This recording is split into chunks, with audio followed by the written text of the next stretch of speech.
Christmas morning, I unwrapped my gift and froze. It was the exact watch I gave my dad last year. He didn't even remember. Everyone kept opening theirs. I put the box down and quietly left. A week later, Mom asked why I seemed off. My name's Josh, I'm 29, and I need to tell you about the Christmas that basically unraveled my entire understanding of where I stand in my own family. I know that sounds dramatic. Stick with me. It gets worse before it gets better, and honestly, looking back on it now, I wouldn't change a thing. But we'll get there. Let me give you some background first. I grew up in a suburb outside of Richmond, Virginia.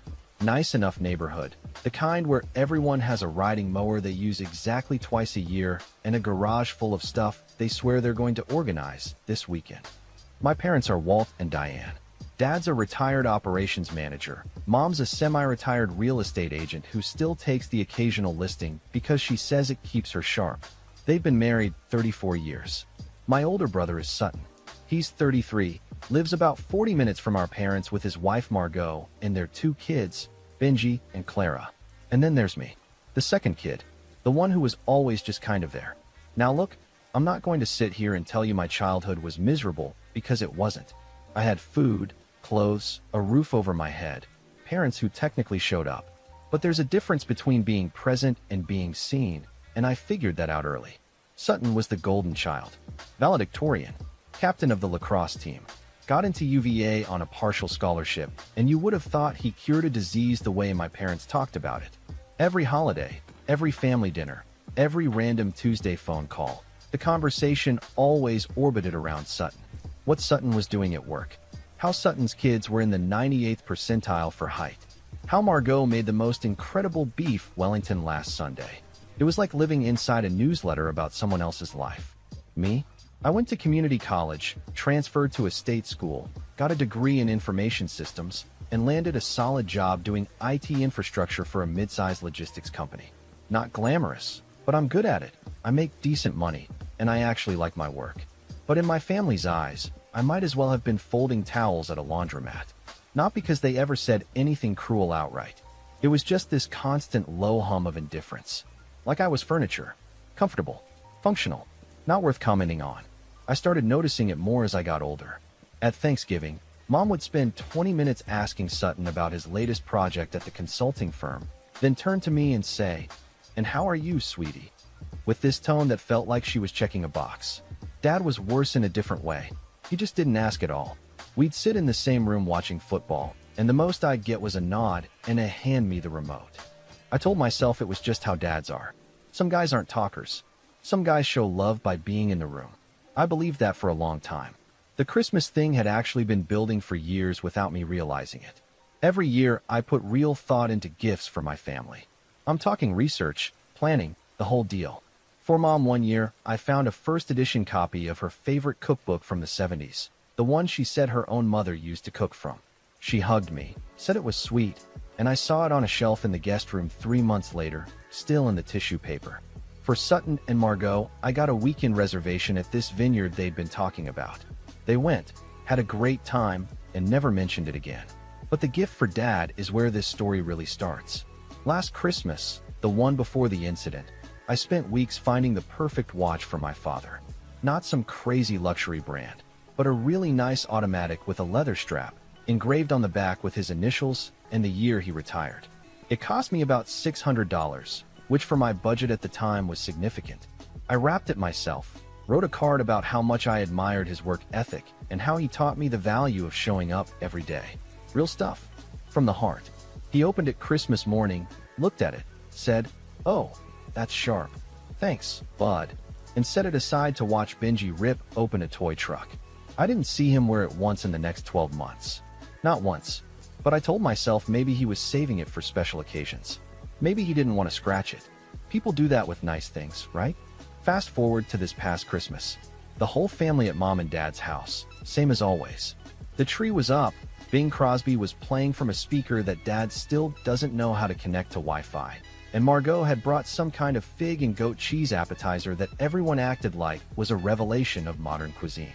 I showed up with my gifts, including a really nice bottle of bourbon for Dad this year and a handmade ornament kit I'd put together for the kids. We sat around the tree and started opening presents. Sutton got a new Patagonia jacket from Mom and Dad. Margot got a gift card to some spa. The kids were buried in wrapping paper. Standard stuff. Then Mom handed me a box and said, "This one's from Dad." I smiled and opened it, and I froze. It was a watch. A really nice automatic with a leather strap, with my father's initials engraved on the back and the year he retired. It was the exact watch I had given him the year before. My dad had regifted my Christmas present back to me. He didn't even remember I was the one who gave it to him.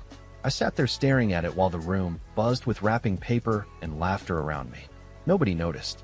Nobody saw me turn the watch over and read the engraving I had personally picked out 12 months ago. Nobody saw me close the box and set it quietly on the arm of the couch. My chest felt like someone had poured concrete into it. I couldn't breathe right, but I also couldn't make a scene because that's not what I do. That's never been what I do. I'm the easy one, the one who doesn't cause problems. I waited about 10 minutes, then stood up and said I needed to grab something from my car. I walked out the front door, got in my truck, and just sat there. The engine was off. The windows were fogging up. I could see the glow of the Christmas tree through the living room window, and I could hear muffled laughter from inside. My family was in there having a great time, and not one of them noticed I was gone. I sat in that truck for almost 20 minutes before I started the engine and drove home. I didn't say goodbye. I didn't text. I just left. And here's the part that still gets me. It was almost 3 hours before anyone reached out. And it wasn't a call. It was a text from Mom that said, "Did you leave? Thought you were staying for dinner." That was it. No concern. No, is everything okay? Just a logistical question about a seat at the table. I typed back, "Yeah, wasn't feeling great. Merry Christmas." And that was the end of my Christmas day. A week went by. A full week. And then Mom called me on New Year's Day and asked, in this casual, almost breezy tone, "Hey, you've seemed a little off lately. Everything okay?" Off. That was the word she used. Like I was a thermostat that needed adjusting. And something in me just snapped. Not in a dramatic way. Not in a yelling way. In a quiet, deeply tired way. Because I realized I had spent 29 years performing for an audience that wasn't watching. And I was done. What I said to my mom on that call, and what happened after, is something I still think about every single day. So there I was, on New Year's Day, standing in my kitchen holding the phone while my mom asked me why I'd been off. I had a choice. I could do what I'd always done, which was swallow it, say I was fine, and go on being invisible, or I could tell the truth. And honestly, I was so tired that the truth just came out before I could stop it. I said, "Mom, Dad gave me back the watch I gave him last Christmas. The one I had engraved. He didn't even know it was from me." There was a pause. A long one. And then she said, "Oh, honey, I'm sure that was just a mix-up. You know how your father is. He probably just grabbed the wrong box." The wrong box. As if there were dozens of engraved watches floating around their house. As if it was perfectly normal for someone to not recognize a gift their own son gave them 12 months ago. But what really got me wasn't the excuse. It was how fast she made it. She didn't ask me how I felt. She didn't say she was sorry. Her first instinct was to protect Dad from looking bad. I took a breath and said, "It wasn't a mix-up, Mom. He never wore it. He never even opened the box after Christmas morning. He forgot I gave it to him because it didn't matter to him. Because I don't matter to him. Not the way Sutton does." And that's when the conversation went exactly where I knew it would go. She got defensive. She told me I was being dramatic. She said they love both their boys equally and that I was reading too much into a simple mistake. She brought up the time they came to my college graduation, as if showing up to a ceremony that lasted 2 hours was proof of decades of equal treatment. She said, "Your father is proud of you, Josh. He just shows it differently." Differently. That's a nice word for not at all. I didn't yell. I didn't argue. I just said, "Okay, Mom, I hear you." And I hung up. That was January 1st. By January 3rd, I got a call from Sutton. Now, Sutton and I aren't enemies. We're not close either. We're the kind of brothers who text "Happy Birthday" and maybe see each other 5 or 6 times a year at family stuff. He's not a bad guy, but he's never once in his life had to wonder if our parents cared about him. So he's got this blind spot the size of a parking garage when it comes to understanding what I've been dealing with. He called to tell me that Mom was upset, that she felt like I was being unfair to Dad. He said, "Josh, come on, man. Dad's 67. He forgets stuff. It's not that deep."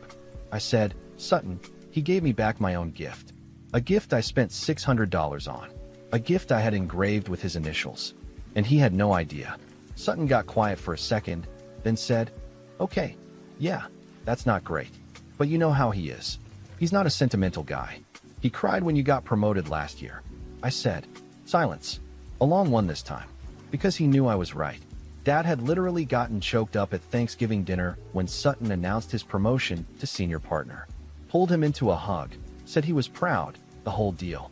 Meanwhile, when I told them I'd been promoted to lead systems architect 6 months earlier, Dad had nodded and said, "Good for you, bud," and gone back to carving the turkey. Sutton said, "I don't know what you want me to say, man. I don't want you to say anything," I told him. "I just want you to stop pretending this isn't happening." He didn't call me back after that. Not for a while. Here's where it gets really heavy.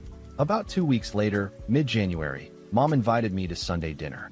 She said she wanted the whole family together, said it had been too long. I almost said no, but some stupid hopeful part of me thought maybe this was her way of addressing things. Maybe she'd talk to Dad. Maybe they'd realize something. I showed up. Margot had made lasagna. The kids were running around. Dad was in his recliner watching a basketball game. Everything was exactly normal, which should have been my first clue. We sat down to eat, and about halfway through dinner, Mom cleared her throat and said, "So, Josh, your father and I talked, and we want you to know that we're sorry about the gift situation. It was an honest mistake, and we hope you can move past it." That was it. That was the big reconciliation. A scripted apology that sounded like it was drafted by a corporate HR department. And Dad didn't even deliver it himself. He sat there eating garlic bread like he was watching someone else's meeting. I looked at him and said, "Dad, do you even know what the gift was?"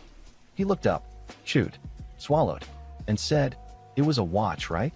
A nice one. It was a watch I had engraved with your initials and your retirement year." I said, "I wrote you a card about how much your work ethic meant to me. Do you remember the card?" He stared at me for a second and then said, "Josh, I appreciate everything you do. Let's not make this a whole thing. Let's not make this a whole thing." That sentence. I will carry that sentence with me for the rest of my life. Because in 7 words, my father told me exactly where I stood. My feelings, my hurt, my entire experience of being overlooked for 29 years was, to him, a whole thing. An inconvenience. A disruption to his Sunday dinner. I looked around the table. Mom was staring at her plate. Sutton was looking at his phone. Margot was cutting lasagna into tiny pieces for Clara. Nobody was going to say anything. Nobody was going to stand up for me. Nobody was even going to acknowledge that what just happened was not okay. So I stood up. I put my napkin on the table, and I said, very calmly, "I think I'm going to head out." Mom said, "Josh, sit down. You're overreacting." And that word, overreacting, was the last straw.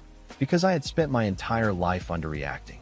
I had spent decades swallowing every slight, excusing every moment of being overlooked, telling myself it was fine, it was normal, dads are just like that, families are just like that. And the one time I tried to say this hurt me, I was the one making things difficult. I said, "I'm not overreacting, Mom. I'm reacting for the first time, and I think that's what's scaring you." I drove home that night with the windows down even though it was January and freezing outside. I needed the cold. I needed to feel something that wasn't the numb disappointment of being invisible to the people who were supposed to see me first. I pulled into my apartment parking lot and just sat there again, engine running, heat off, breath coming out in little clouds. My phone buzzed. It was a text from Sutton. It said, "That was kind of intense, man. Mom's really upset." Not, "Are you okay?" Not, "I hear you." Just, "Mom's really upset." Because even in that moment, the concern was for someone else. The priority was someone else's feelings. Mine were just the inconvenient byproduct of finally telling the truth. I didn't respond. I went inside, made a cup of coffee, and sat at my kitchen table until 2 in the morning, staring at the wall and thinking about what the heck I was supposed to do with all of this. Because the thing about finally seeing clearly is that you can't unsee it. You can't go back to pretending the house isn't on fire once you've smelled the smoke. That night, I made a decision. I wasn't going to fight with my family. I wasn't going to scream or send long emotional texts or demand apologies that would never come. I was going to do something that scared me way more than any confrontation ever could. I was going to stop trying. I was going to stop performing. I was going to stop being the one who called, the one who showed up early, the one who remembered everyone's preferences and allergies and anniversaries. I was going to step back and see if anyone even noticed the silence. And let me tell you something. What happened next broke my heart and rebuilt it at the same time. So I stopped. I stopped calling. I stopped texting. I stopped being the first one to reach out, the one who organized, the one who made sure everyone felt included. I just went quiet. And I want to tell you that it was empowering and liberating and all those things people say when they finally set a boundary. But the truth is, for the first few weeks, it was the loneliest I've ever felt in my life. January turned into February, and my phone was quiet, not silent, because I still had work emails and a group chat with my college buddies. But from my family, nothing. Mom texted once on January 19th to ask if I knew where she put her slow cooker lid. I told her to check the cabinet above the fridge. She said thanks with a smiley face. That was it for 3 weeks. Dad didn't reach out at all. Not a call, not a text, not even one of those forwarded memes he sends Sutton. I know he sends them because Sutton used to show me. I used to tell myself it was because Dad wasn't tech savvy, but the man has an iPad and a Facebook account. He just didn't think to include me. Sutton texted me once in early February. It said, "Hey, you good?" 2 words and a question mark. I replied, "Yep." He hearted the message. End of conversation. I want to be honest with you about what that silence did to me. I started second-guessing everything. Maybe I was overreacting. Maybe the watch thing really was just a mistake. Maybe I was being selfish and immature, and I was going to wreck my family over a piece of jewelry. I had nights where I sat on my couch staring at nothing, running the same loop in my head. Did I blow this out of proportion? Am I the problem? Is this what it feels like to be the difficult one? But then I'd remember Dad's face at that dinner table. The way he said, "Let's not make this a whole thing." The way Mom jumped to minimize it before I even finished a sentence. The way Sutton's only concern was that Mom was upset. And I'd realized that no, I wasn't the problem. The problem was a family that had been comfortable ignoring me for so long that my pain was an interruption. The lowest point came in late February. It was a Saturday night, and I was in my apartment eating cereal for dinner because I couldn't be bothered to cook. My buddy Riggins called me. Riggins and I have been friends since freshman year of college. He's the kind of guy who would drive 4 hours to help you move a couch and then refuse to let you buy him dinner. Real one. He could tell something was off, and when Riggins asks you what's wrong, he doesn't accept, "I'm fine." He just waits. So I told him everything. The watch, the dinner, the silence, all of it. He was quiet for a minute, and then he said, "Josh, when's the last time you did something just for yourself? Not for work, not for your family, not for anybody else. Just for you." I couldn't answer him. I literally could not think of the last time. He said, "That's your problem, man.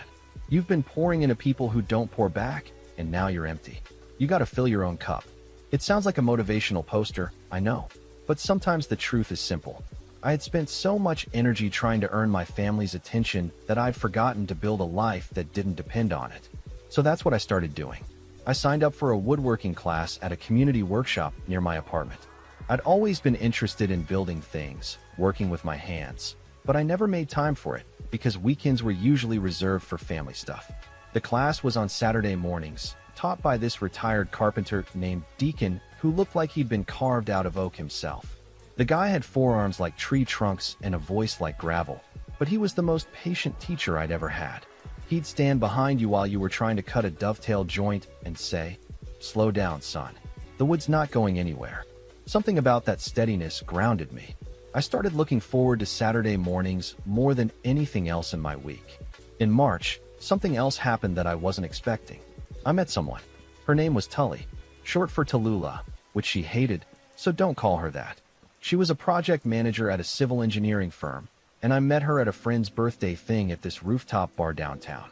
She was standing by the railing arguing with someone about whether a hot dog was a sandwich, and she was winning. I liked her immediately.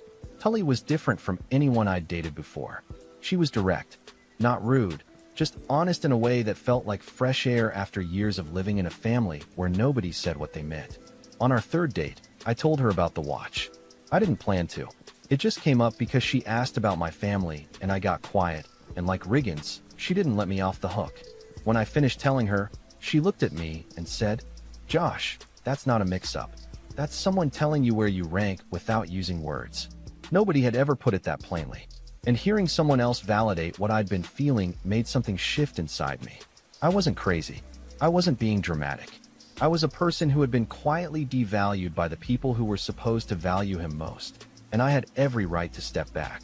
Spring came, and I started hitting my stride. Work was going well. I'd been leading a major server migration project that my boss, a sharp woman named Harlan who ran the department like a well-oiled machine, had trusted me to own completely. When we delivered it 2 weeks ahead of schedule, she pulled me aside and said, "You know, Josh, you're the kind of guy who makes everyone around him better. I don't think you hear that enough." I almost lost it right there in the server room. I was spending weekends building things.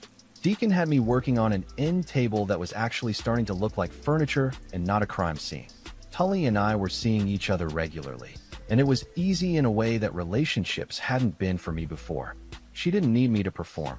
She didn't need me to be impressive or extraordinary. She just liked me. Regular, cereal for dinner, drives a truck with Fint in the bumper me. And here's the thing that surprised me most. The less I chased my family's approval, the more I realized how much energy it had been costing me. It was like I'd been carrying a backpack full of rocks for 29 years and finally set it down. I could breathe. I could think about what I wanted instead of what would make my parents notice me. I started sleeping better. I started laughing more. Riggins said I seemed lighter, and he was right. By April, I hadn't seen my family in 3 months. Mom had called twice, both times to ask logistical questions. Once about a password for the streaming service I'd set up for them. Once about whether I was coming to Easter. I said no to Easter. She said, "Oh, okay. Well, we'll miss you." And that was it. No follow-up. No, why not? No, is something wrong? Just okay. Dad still hadn't called. I'd be lying if I said that didn't hurt. It did. Every single time I checked my phone and saw nothing from him. It was like a tiny paper cut. But paper cuts heal. And I was building something now. A life that was mine. A life where I was seen and valued and enough. Not because I earned it with engraved watches and thoughtful cards, but just because I showed up as myself. I was standing in Deacon's workshop on a Saturday in late April, sanding the legs of my end table, when my phone rang. It was Sutton, and the tone of his voice told me immediately that something had changed. He said, "Josh, we need to talk. Mom and Dad's anniversary is in June, and they want to do a big party. The whole family. And they want you there." I put down the sandpaper and said, "They want me there, or they need me there because it would look weird if I wasn't." Sutton didn't answer right away. And in that pause, I knew exactly what was happening. My family hadn't suddenly realized they missed me. They'd realized other people might notice I was missing. And that was a very different thing. What I decided to do about that anniversary party is something I planned very carefully, and it changed everything. After Sutton's call, I didn't respond right away. I told him I'd think about it and let him know. He said, "Come on, Josh, don't make this weird." Which was rich, considering I wasn't the one who made it weird. I was just the first one to stop pretending it was normal. I went home that night and sat at my kitchen table with a beer and thought about it. The anniversary party was for my parents' 35th. Mom had apparently been planning it for months. Big backyard thing at their house, catered, extended family, neighbors, the whole production. It was exactly the kind of event where appearances mattered, and my absence would generate questions that my family did not want to answer. I called Qley. By this point, we'd been together for about 2 months, and she'd become the person I talked to about everything. Not because I was dumping on her, but because she had this way of listening that made me feel like my thoughts actually had weight. I told her about the party, and she said, "What do you want to do? Not what you think you should do. What do you want?" I said, honestly, part of me wants to go and be the bigger person, and part of me wants to stay home and let them explain my empty chair. She said, "Those are both valid. But which one are you going to respect yourself for in 5 years?" That question sat with me for days. Because the thing is, I didn't want to be petty. I didn't want to punish my parents by disappearing from their anniversary party. That wasn't who I was.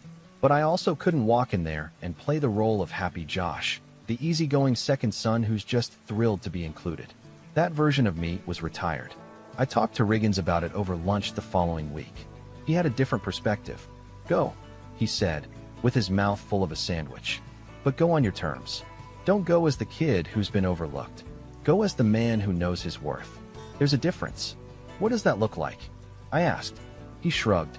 "It looks like you walking in there with your head up, being polite, being present, but not performing. You don't need to give a speech or make a scene. Just be yourself. If they can't see you when you're standing right in front of them, that's their problem, not yours." Riggins should write fortune cookies. The man has a gift. I decided to go, but I also decided to do something I'd been putting off for months. I was going to write a letter. Not a long, dramatic manifesto. Not a list of grievances. Just an honest, clear letter to my parents explaining how I'd felt and why I'd pulled back. I wanted them to have it in writing because every time I tried to say these things out loud, they got minimized or deflected or turned into Josh is being dramatic. A letter couldn't be interrupted. I spent a week writing it. I'd work on it after dinner, sitting at the end table I'd built in Deacon's workshop, which was now in my living room, and looked surprisingly good. I wrote and rewrote and edited until every sentence said exactly what I meant. No exaggeration, no accusations, just the truth. I wrote about growing up feeling like an afterthought, about watching Sutton get celebrated for things that I also achieved but nobody noticed, about the watch and what it meant to me, and how it felt to open that box on Christmas morning and realize my own father didn't remember who gave it to him.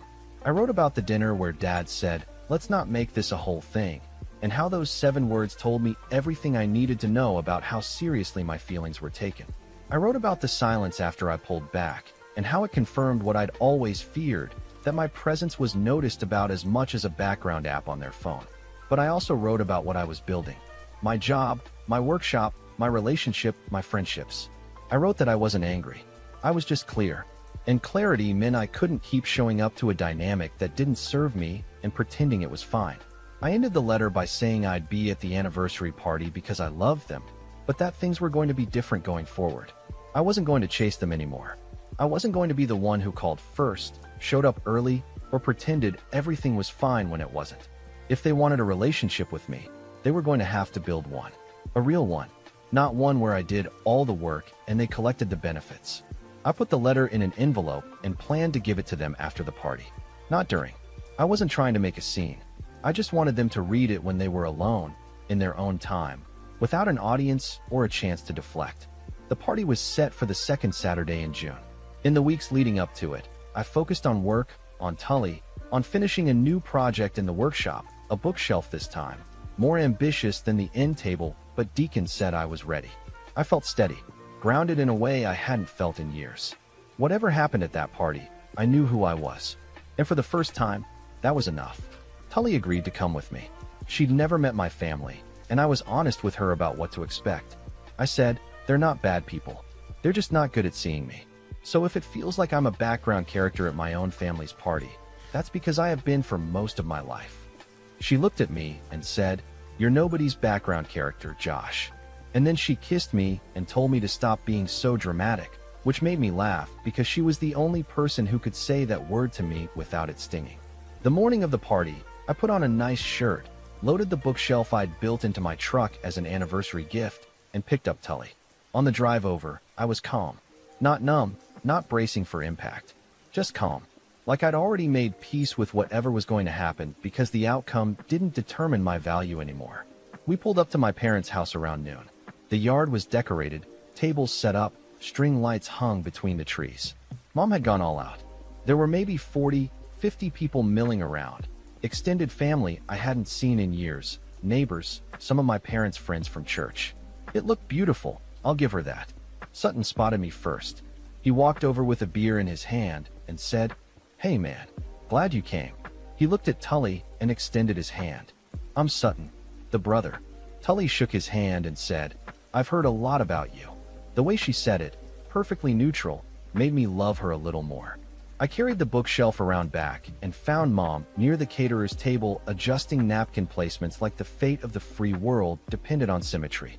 She turned around, saw me, and her eyes went wide. "Josh, you came." She hugged me, and it was a real hug, not a sidearm pat. Then she saw the bookshelf. "What is that?" she asked. "I built it," I said, "in a woodworking class I've been taking. Happy anniversary." She stared at it, ran her hand along the edge. Then she said, "You built this? Yourself?" "Every piece," I said. She looked at me with an expression I couldn't read. Something between surprise and something deeper, like she was seeing me for the first time and realizing I'd been standing there all along. She said, "Josh, this is beautiful."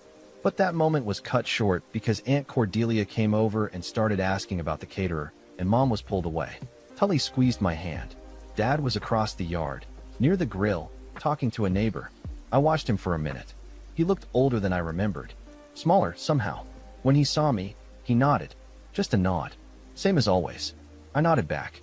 The party went on. People ate. People laughed. Sutton gave a toast that was charming and articulate and made everyone cry. I stood in the back and watched my family perform their roles perfectly. But something was different this time.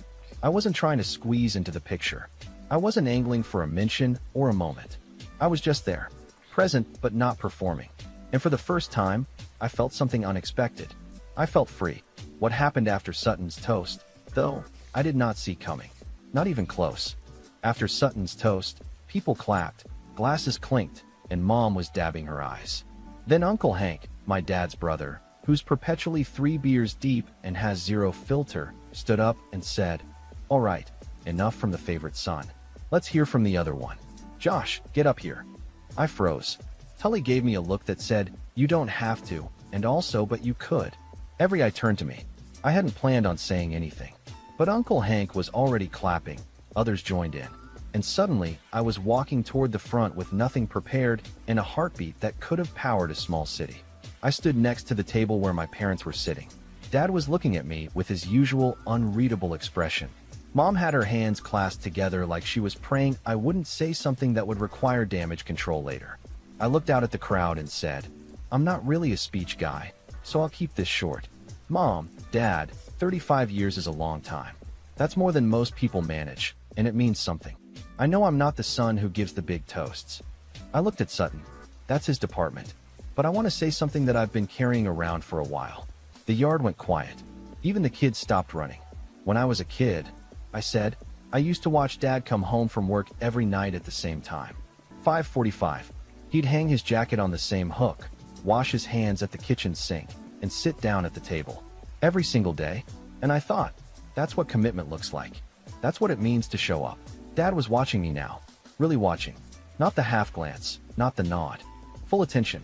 I spent a lot of my life trying to be someone worth showing up for, I said. And I'm not going to stand here and pretend that always went the way I wanted it to. But I will say this. The best thing I ever learned from this family is that showing up matters. Even when it's hard. Even when you're not sure anyone notices. I looked at Dad. So happy anniversary. I'm glad you both kept showing up. And I hope going forward, we all get a little better at it. I didn't say anything else. I didn't need to. I walked back to where Tully was standing, and she took my hand and said, "That was perfect." And it was. Not because it was eloquent or dramatic or devastating. It was perfect because it was honest. And because for the first time, I'd said what I meant in front of my family without apologizing for it. The party continued. People went back to eating and laughing. But something had shifted. I could feel it. Mom kept looking over at me with this expression that I can only describe as unsettled, like she'd just realized the furniture had been rearranged and she couldn't figure out when it happened. And then, about an hour later, something happened that I genuinely did not expect. Dad came and found me. I was standing by the fence with Tully, talking to my cousin Waverly about her new nursing program. Dad walked up, hands in his pockets, and said, "Josh, can I talk to you for a minute?" Tully gave my arm a squeeze and stepped away. Dad and I walked around the side of the house to the driveway, away from the party. He leaned against his truck and didn't say anything for about 30 seconds. Just stood there, looking at the ground. Then he said, "I didn't know about the watch." I said, "I know, Dad." He said, "No. I mean, I didn't know until your mother told me in January, after you called her. And when she told me, I didn't believe her. I went and looked in my closet and found the box and turned it over and saw the engraving and I just..." He stopped, rubbed his hand over his face. I sat on the edge of the bed for a long time, Josh. I didn't say anything. I just let him talk. "I'm not good at this stuff," he said. "Never have been. My old man wasn't either. He worked. He came home. He went to bed. And I told myself I was better because I coached your baseball and went to your school plays. But being there isn't the same as being present. I know that now." He looked at me. His eyes were red.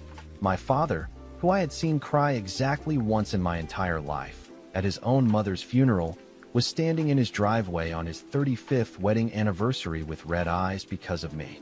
"I wore the watch," he said, "after your mother told me. I put it on, and I've been wearing it every day since January. I should have told you that. I should have called you. I just didn't know how to start." I looked down at his wrist, and there it was. The watch. My watch. Leather strap, automatic movement, his initials and retirement year engraved on the back. Slightly scuffed now, which meant he'd been wearing it for real. Not for show. Something cracked open in my chest. Not the concrete feeling from Christmas morning. Something warmer. Something I hadn't felt in a long time. "Dad," I said, "I don't need you to be perfect. I just need you to see me." He nodded. Slowly. "I see you, Josh. I should have said that a long time ago. You built that bookshelf." I did. "It's the best gift anyone gave us today. Don't tell your brother." I laughed. A real laugh. And he did too. It was small and awkward, and it lasted about 3 seconds. But it was the most honest moment I'd ever shared with my father. We walked back to the party, and I won't say everything was magically fixed. It wasn't. You don't undo decades of a pattern in one conversation. But it was a start. A real one. Not a scripted apology at a dinner table. Not a "let's move past it." An actual, uncomfortable, vulnerable start. I gave them the letter after the party. Mom read it that night. She called me the next morning, and for the first time, she didn't minimize. She didn't deflect. She said, "I read it 3 times, and you're right about all of it. I don't know how we let this happen, but I'm sorry, Josh. Really sorry." I said, "Thank you, Mom. That means a lot." She asked about Qley. She asked about the woodworking. She asked about my job. Real questions, not checkbox questions. And when I told her about the promotion and the compliment from Harlan, she said, "Honey, that's incredible." And the thing is, I believe she had no idea, because she'd never asked. Over the next few months, things changed slowly. Dad started calling me. Not every week, but regularly. Sometimes just to talk about nothing. He asked about my projects, about Qley. One Saturday, he drove out to Deacon's workshop and spent the afternoon watching me build floating shelves. He didn't say much, just sat on a stool and handed me clamps when I needed them. Deacon later told me, "That man looked at you like you hung the moon, son. He just doesn't have the words for it yet." Sutton and I had a real conversation too. He admitted he'd never thought about how different our experiences were growing up. "I just assumed we had the same childhood," he said. To his credit, he listened. After that, he made more effort. Not performative stuff. Just calling to check in, inviting me and Qley to things. Treating me like a brother, not an afterthought. Qley and I moved in together in September. Riggins approved of her immediately, which mattered to me more than I expected. I'm 30 now. I've got a job I'm proud of, a woman who sees me without me having to perform, friends who show up, and a family that's learning to do the same. My parents aren't perfect. They never will be. But they're trying, and for the first time, I believe the effort is real. The watch sits in a glass case on Dad's nightstand now. Mom told me he takes it off every night and puts it there, and every morning he puts it back on. She said he told her once, "That boy put more thought into one gift than I put into 20 years of conversations with him." I'm not making that mistake again. I don't tell you that to brag. I tell you that because sometimes the people who fail you the hardest are also the ones who are capable of changing, if you're brave enough to tell them the truth and patient enough to let them sit with it. That Christmas morning, when I opened that box and saw my own gift staring back at me, I thought it was the worst moment of my life. Turns out, it was the beginning of the best chapter. So yeah, that's my story. I'm Josh, I'm 30, I build furniture on weekends. I'm in love with a woman named Qley, and my dad wears my watch every single day. I think that says everything.